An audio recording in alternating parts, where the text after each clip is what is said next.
Number 18. Dear Rosiedale City Marathon Racers, we are really grateful to all of you who have signed up for the 10th Rosiedale City Marathon that was scheduled for this coming Saturday at 10 a.m. Unfortunately, as you may already know, the weather forecast says that there is going to be a downpour throughout the race day. We truly hoped that the race would go smoothly. However, it is likely that the heavy rain will make the roads too slippery and dangerous for the racers to run safely. As a result, we have decided to cancel the race. We hope you understand, and we promise to hold another race in the near future. Sincerely, Martha Kingsley, Race Manager.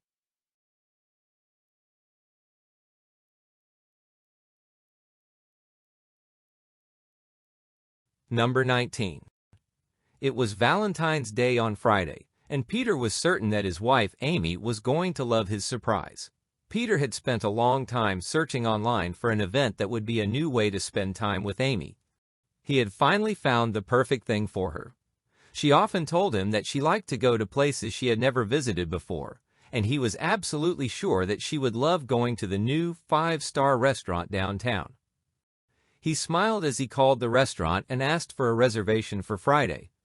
Unfortunately, his smile quickly disappeared when he was told that the restaurant was fully reserved. "That's too bad," he said quietly. "I thought that I had found the right place."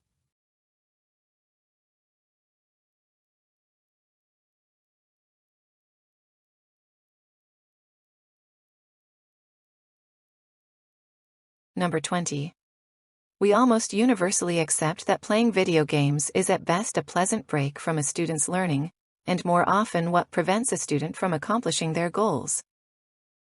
Games catch and hold attention in a way that few things can. And yet, once they have our focus, they rarely seem to offer anything meaningful to help students grow in their lives outside the games. While this may be true for many games, we are too easily ignoring a valuable tool that could be used to enhance productivity instead of derailing it. Rather, it is desirable that we develop games that connect to the learning outcomes we want for our students. This will enable educators to take advantage of games' attention-commanding capacities and allow our students to enjoy their games while learning.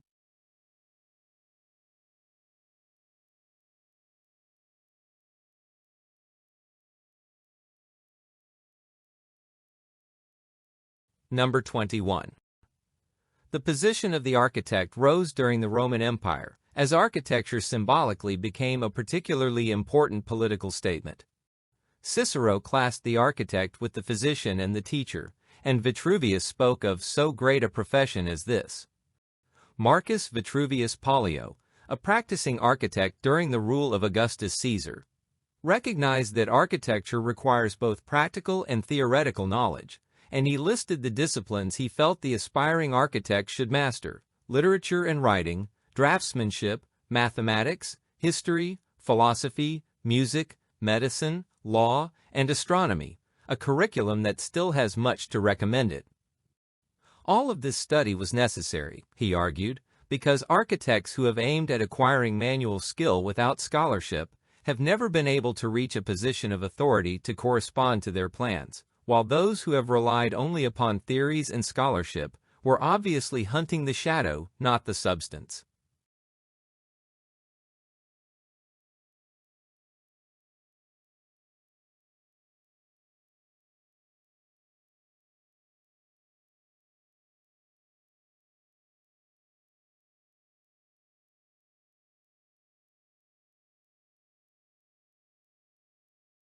Number 22. The ability to understand emotions, to have a diverse emotion vocabulary, and to understand the causes and consequences of emotion is particularly relevant in group settings.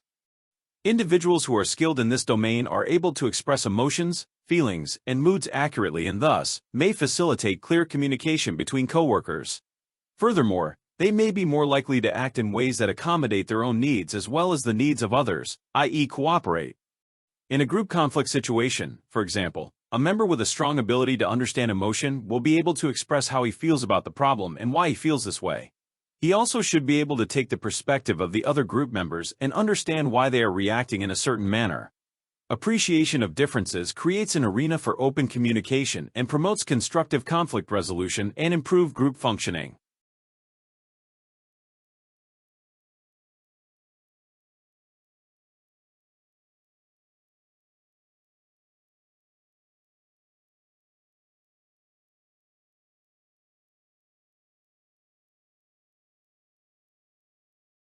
Number 23. The arrival of the industrial age changed the relationship among time, labor, and capital. Factories could produce around the clock, and they could do so with greater speed and volume than ever before. A machine that runs 12 hours a day will produce more widgets than one that runs for only 8 hours per day, and a machine that runs 24 hours per day will produce the most widgets of all. As such, at many factories, the workday is divided into 8-hour shifts so that there will always be people on hand to keep the widget machines humming. Industrialization raised the potential value of every single work hour. The more hours you worked, the more widgets you produced, and the more money you made, and thus wages became tied to effort in production. Labor, previously guided by harvest cycles, became clock-oriented, and society started to reorganize around new principles of productivity.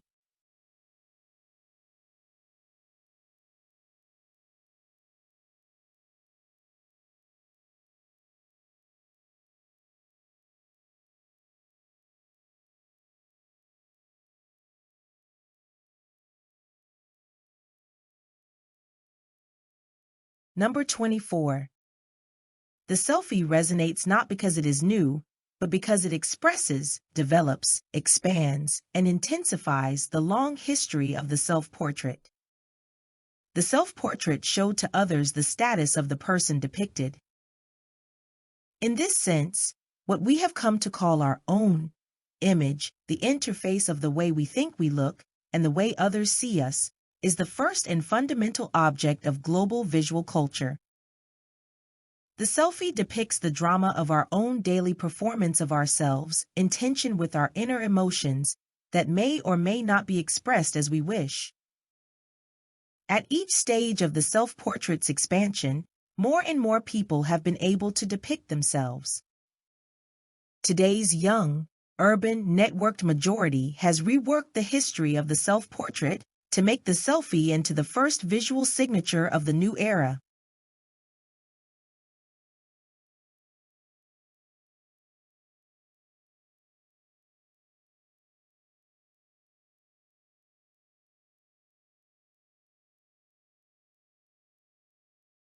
Number 25. The graph above shows the percentages of women employed behind the scenes on the top 100 U.S. films by role in 2020, 2021, and 2022. For each of the 3 years, the percentage of women employed as producers on the top 100 U.S. films was the highest as compared with the percentages of each of the other 3 roles. The percentage of women employed as directors on the top 100 U.S. films in 2021 was lower than in 2020 but higher than in 2022. The percentage of women employed as writers on the top 100 U.S. films increased by 4 percentage points from 2020 to 2021 and by 1 percentage point from 2021 to 2022. The percentage of women employed as editors on the top 100 U.S. films was less than 20% in 2020 and 2020. In 2022, the percentage of women employed as producers on the top 100 U.S. films was the same as that in 2020.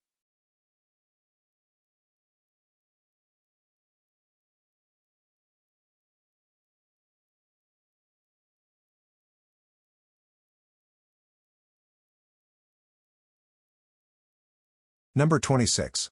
Dick Enberg was one of America's most beloved sports broadcasters.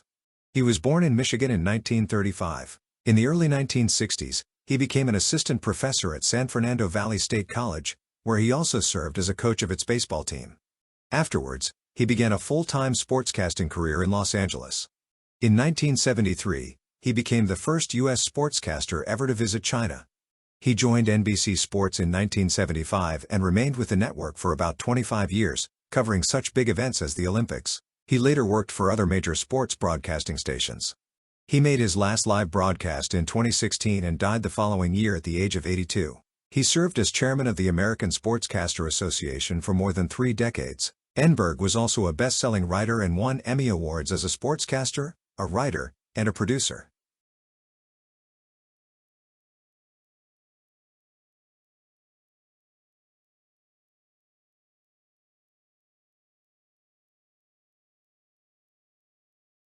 Number 27.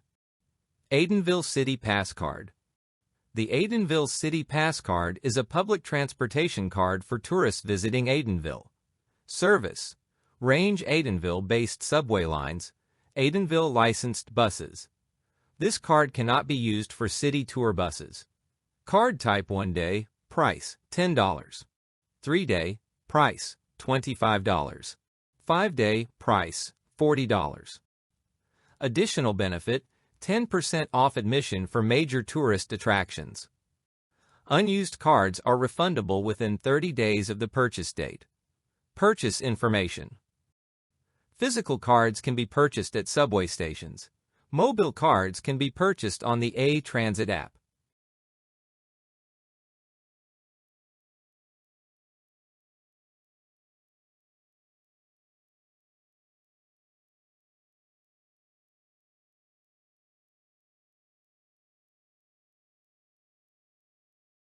Number 28. Lockwood Snow Festival. We're happy to announce the 15th annual Lockwood Snow Festival. Come to the festival to enjoy winter activities. When and where? January 24th, 30th, 7 days, from 9 a.m. to 8 p.m., Lockwood Park. Special activities. Snow Sculpture Contest. 11 teams will participate. Fun in the snow. Kids can enjoy snow tunnels and snow slides. Transportation. Parking is not available. Use public transportation and/or shuttle bus service. The shuttle bus runs between Lockwood Subway Station and Lockwood Park. One-way fare, $1, cash only. For more information, please visit www.losnow.org.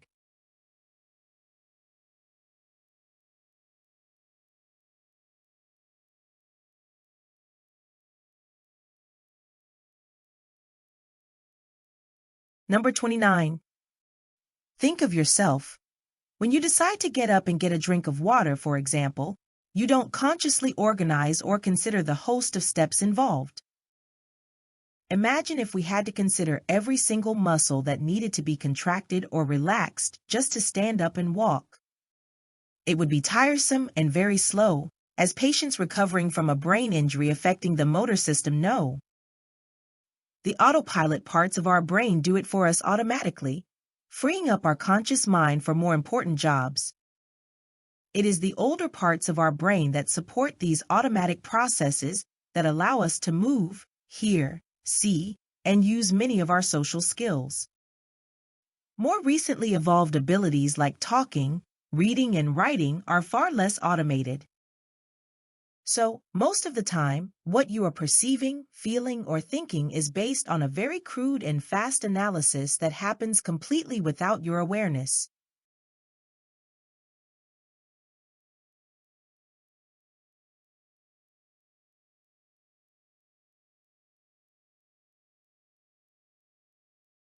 Number 30. Studies in psychology have reported cases in which competitive incentives resulted in lower task effort, and their focus was on the psychological underpinnings of the reduction in motivation. For example, competition presents an inevitable conflict between the motivation to achieve one's personal goal and the desire to maintain good relationships with others. When the maintenance of interpersonal relationships is important, with their counterparts in particular or with others generally, competitors experience an internal conflict that can harm their desire to achieve their goal and taint the good feeling brought about by winning. Exline and Lobel found that the perception of oneself as a target for upward social comparison often makes people uncomfortable. When they believe that others are making envious comparisons with them, people feel uneasiness, distress, or sorrow. Feelings of guilt, an emotion generally associated with high motivation for goal achievement, lead to weaker motivation and performance in the pursuit of competitive goals. Consequences of this emotional state include lower task motivation in a competition and preferences for more cooperative and altruistic outcomes, such as diminishing the significance of the outcome or sharing the winner's reward.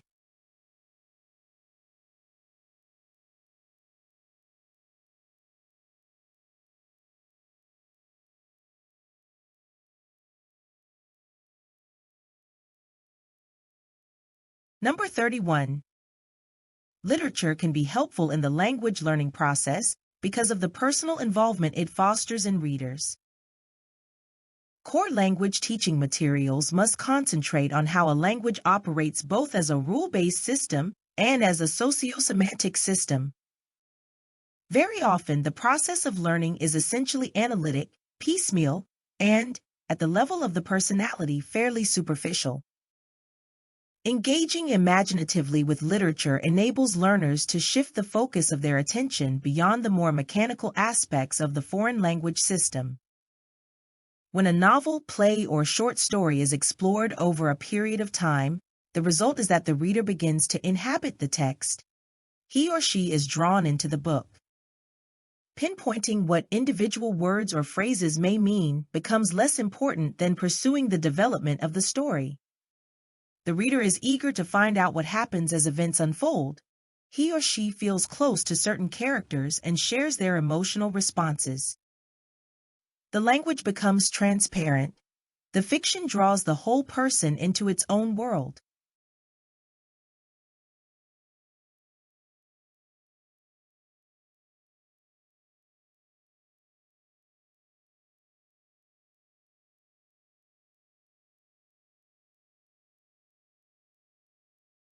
Number 32. Education, at its best, teaches more than just knowledge. It teaches critical thinking, the ability to stop and think before acting, to avoid succumbing to emotional pressures. This is not thought control. It is the very reverse, mental liberation. Even the most advanced intellectual will be imperfect at this skill. But even imperfect possession of it frees a person from the burden of being stimulus-driven, constantly reacting to the immediate environment, the brightest colors or loudest sounds. Being driven by heuristic responses, living by instinct and emotion all the time, is a very easy way to live, in many ways. Thought is effortful, especially for the inexperienced. But emotions are also exhausting, and short-term reactions may not, in the long term, be the most beneficial for health and survival. Just as we reach for burgers for the sake of convenience, storing up the arterial fat which may one day kill us, so our reliance on feelings can do us great harm.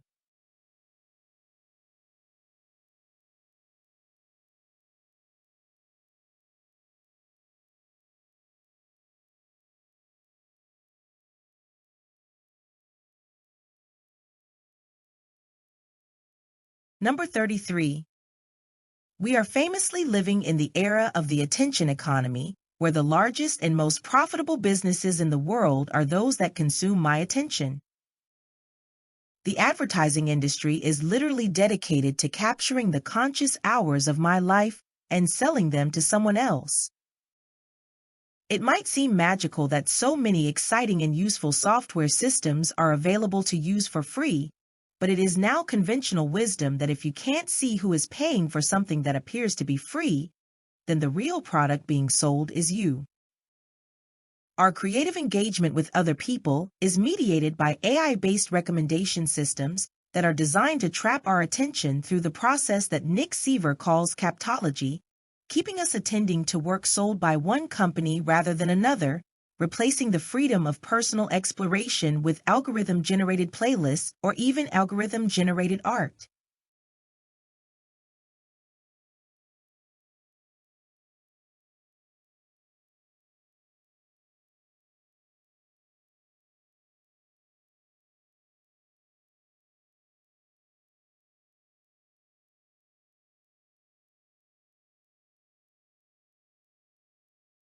Number 34. Centralized formal rules can facilitate productive activity by establishing roles and practices. The rules of baseball don't just regulate the behavior of the players. They determine the behavior that constitutes playing the game. Rules do not prevent people from playing baseball. They create the very practice that allows people to play baseball. A score of music imposes rules, but it also creates a pattern of conduct that enables people to produce music.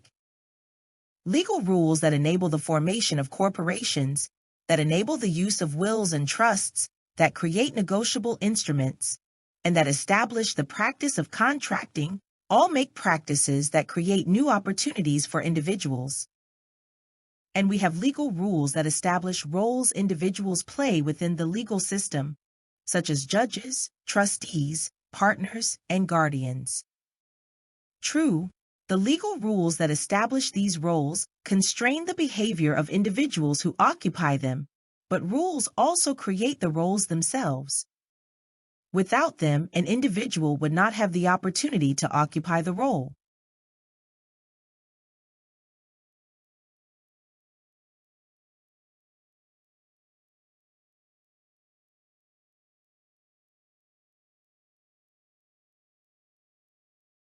Number 35.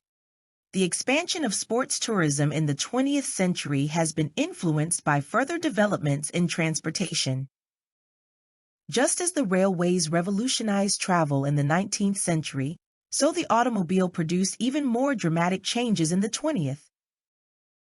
The significance of the car in the development of sport and tourism generally has attracted considerable coverage, and it has had no less an impact on sports tourism specifically.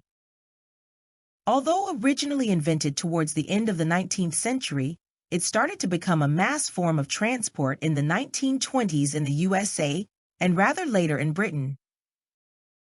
Apart from its convenience and flexibility, the car has the additional advantages of affording access to many areas not served by public transport, as well as allowing the easy transport of luggage and equipment. As a result, it was invaluable for the development of many forms of sports tourism, but especially those which require the transportation of people and equipment to relatively remote locations.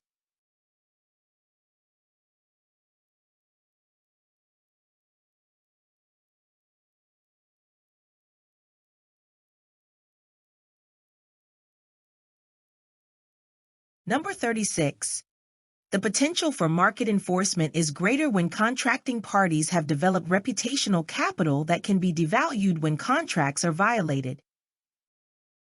Farmers and landowners develop reputations for honesty, fairness, producing high yields, and consistently demonstrating that they are good at what they do. In small, close-knit farming communities, reputations are well known. Over time, landowners indirectly monitor farmers by observing the reported output, the general quality of the soil, and any unusual or extreme behavior. Farmer and landowner reputations act as a bond. In any growing season, a farmer can reduce effort, overuse soil, or underreport the crop. Similarly, a landowner can undermaintain fences, ditches, and irrigation systems. Accurate assessments of farmer and landowner behavior will be made over time, and those farmers and landowners who attempt to gain at each other's expense will find that others may refuse to deal with them in the future.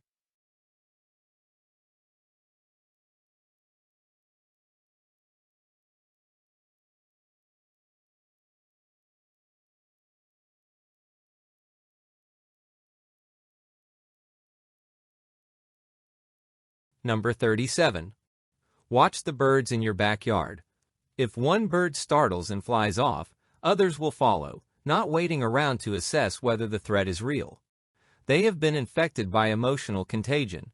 In a long-term research project that Mark did with some of his students on patterns of anti-predatory scanning by Western evening grosbeaks, they found that birds in a circle showed more coordination in scanning than did birds who were feeding in a line.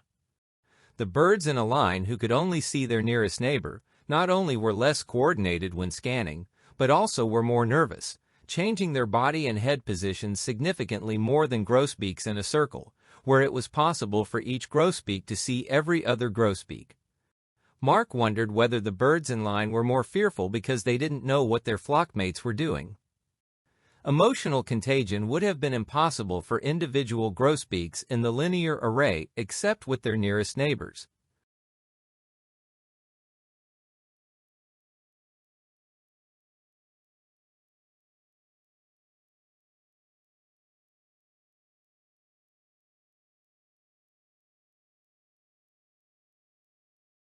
Number 38.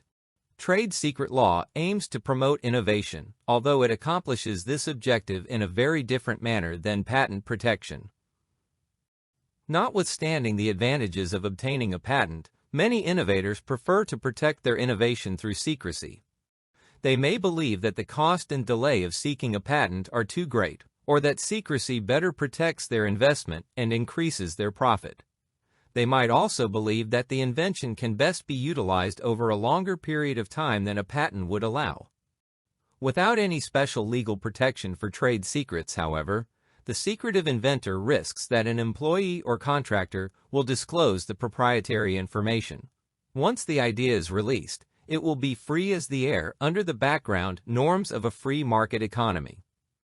Such a predicament would lead any inventor seeking to rely upon secrecy to spend an inordinate amount of resources building high and impassable fences around their research facilities and greatly limiting the number of people with access to the proprietary information.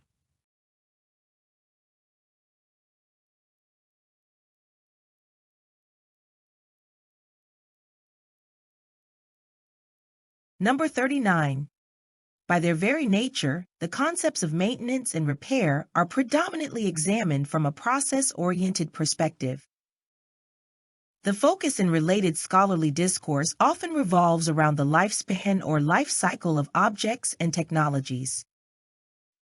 In this context, maintenance and repair are considered practices that have the potential to prolong the existence of objects, ensuring their sustained utilization over an extended period.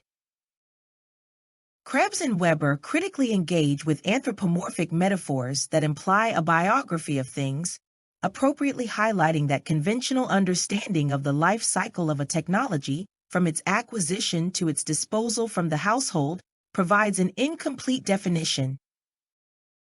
In reality, objects do not conform to a linear life cycle model. Instead, they undergo breakdowns, await repairs, are stored away, or find themselves relegated to the basement, only to be rediscovered and repurposed later. Additionally, objects may enter recycling or second-hand cycles, leading to a dynamic afterlife marked by diverse applications. As such, the life of an object exhibits a far more complicated and adaptive path than a simplistic linear progression.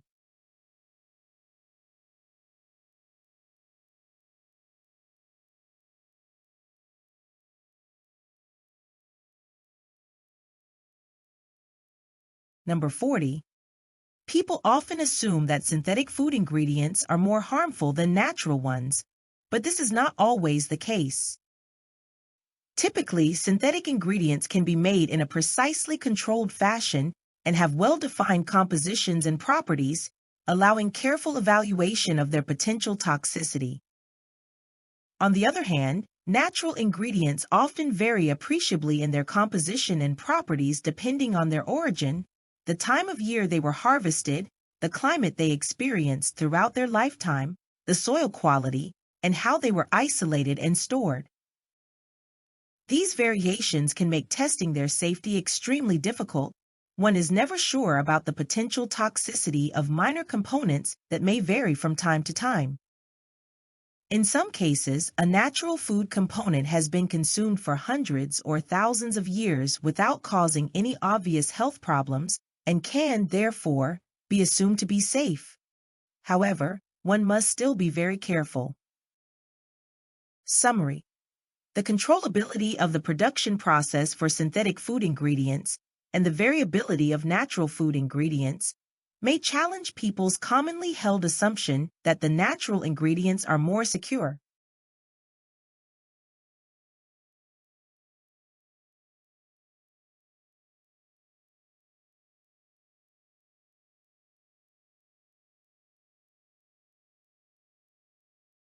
Number 41 and 42. Imagine grabbing a piece of paper between your thumb and index finger. Maybe you already are as you turn this page. We use this type of forceful, pad-to-pad precision gripping without thinking about it, and literally in a snap. Yet it was a breakthrough in human evolution.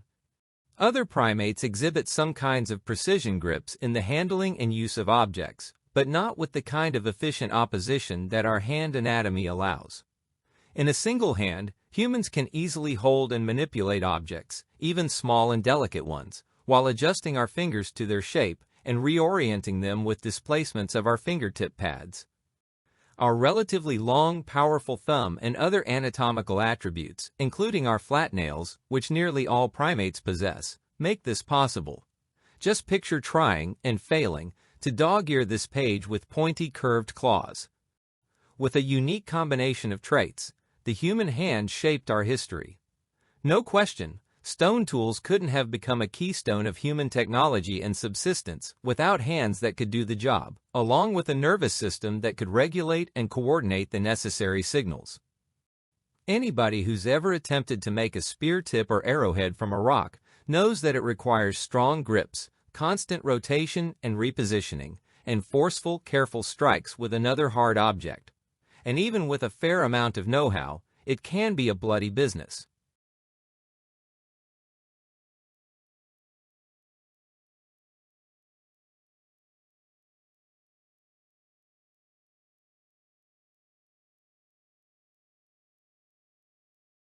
Number 43, and 44, and 45. Do you remember when Sean used to tell me that I was the best dad in the world? Ethan asked his wife, Grace. Yes, I do. I always envied your relationship with Sean, she replied. Ethan then shared how things had changed since his son started middle school. Grace had noticed Ethan often pushing Sean to study harder. Maybe he isn't that into school right now. How about going hiking, just the two of you? She suggested. He agreed, and realizing that both his and Sean's hiking jackets were still at the laundry, he asked his wife to go and pick them up with him. When did you bring the jackets in? The clerk at the laundry asked. Maybe 2 weeks ago, Ethan replied. Then, Grace quickly reminded him, Honey, we actually left them here a month ago. The clerk went into the storage area to look for the clothes. Finally, he returned with the jackets and handed them to Ethan. The clerk politely said, I am sorry, but please collect your items earlier next time. Our storage is too full. Ethan felt embarrassed for the late collection and apologized. Ethan and Grace came back home with the jackets and checked if Sean had everything else he needed for hiking. Luckily, in his drawers they found his hat, shoes, sunglasses, and hiking sticks. When Sean returned from school, Ethan softly said, Sean, let's go hiking this Saturday, just the two of us. Though Sean thanked him for the suggestion, he said he had to go to the library. Grace stepped in. You know, the weather this weekend will be the best of the year. Why not enjoy it? After a moment's hesitation, he agreed. The weather was perfect. Ethan and Sean set off hiking along the valley by Aiken Mountain. They walked in silence until Sean fell over a rock and twisted his ankle. Realizing he couldn't walk, Ethan carried his son down on his back. He felt Sean's heartbeat, something he hadn't felt since Sean was a baby. Suddenly, Sean said, Dad, I'm sorry. At some point, I started to become afraid of disappointing you. But you are still the best dad. Energized, he felt no weight on his back and replied, You are the best son, no matter what.